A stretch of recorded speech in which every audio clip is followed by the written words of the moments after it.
Hello guys, welcome to the new vlog हरेका धेरै पछाडी आएको आज चाहिँ misfire एयरक्राफ्ट प्रोबिक एडजस्ट चाहिँ मैले पहिले लगाएको थिएँ उसको चाहिँ बेन्ड पाइप ओरिजिनल नै हो काटिकिन हालेको यहाँको ढिक्का चाहिँ निकालेको छ हामीले अनि यो misfire हान्दैन थियो क्या पावर अब यो 150 को हो 150 cc भनेपछि 200 देखि माथिकोले मात्रै misfire राम्रो हान्छ अनि आज चाहिँ हामीले मोडिफाई गरेको तुक्कामा गरेको तर काम चाहिँ गर्यो क्या यस तुक्कामा हानेको क्या यो वेयरिङ हामीले इन्जिनको वेयरिङ यो जुन वेयरिङ छ त्यो वेयरिङ चाहिँ टक्क यहाँनिर वेयरिङ यता कहाँ पर्छ यो वेयरिङ चाहिँ यहाँ वेयरिङबाट हामीले एउटा येल्लो अनि एउटा ब्लूबाट येल्लो र ब्लू वायरबाट चाहिँ दुईटा तार निकाल्यो हामीले तार सट्टै आएर अनि यो स्विचमा जोडेको छु यो स्विचमा जोडेर हामीले यहाँ स्विच राखेको छु अनि यो misfire बनाउनलाई हामीले चाहिँ पहिला कस्तो भने प्लगबाट गर्न खोजेको प्लगबाट गर्दाखेरि दुलो पार्नुपर्ने हुन्छ त्यही हो त्यो दुलो बनाउनु भन्दा बरु अरूको जुगाडले हामीले ट्राई हानेको थियौँ जुगाडले काम गर्यो एउटा स्विच यो कति 100-150 को हो स्विच 100-150 मा भइहाल्छ मेरो चाहिँ अगाडि यो हेडलाइट यो इन्डिकेटर र हेडलाइटको स्विच अलरेडी थियो अहिले त्यो इन्डिकेटरको स्विच चाहिँ निकाल्दियौँ इमर्जेन्सी लाइटको चाहिँ अनि हेडलाइट यहाँ हालिदिएको छु मैले हेर्नुहोस् है यसमा चाहिँ misfire गर्ने बनाएको छु लेट्स सी भिडियो अब लेट्स चेक इट आउट है आगो फ्लेम हान्छ क्या बब्बाल गरेर फ्लेम म हेर्नु सक्नुहुन्छ फ्लेम हानेको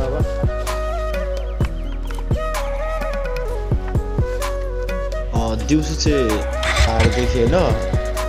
त्यही भएर बेलुका गर्ने गऱ्यो अन्तिमसम्म होला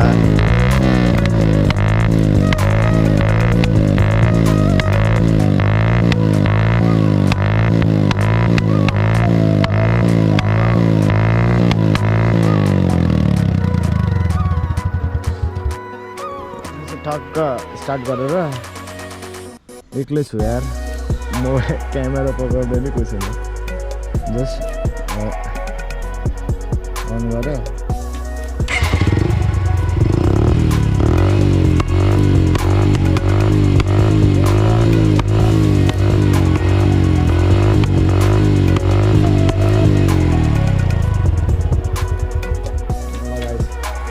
जस्ट काम गरेर जुगाडले Okay, see you in next vlog, brother. Okay, bye bye.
दिउँसो चाहिँ देखिँदैन रहेछ क्या अब यो फायर चाहिँ। अनि त्यही भएर हामीले बेलुका गर्ने निर्णय गऱ्यौँ।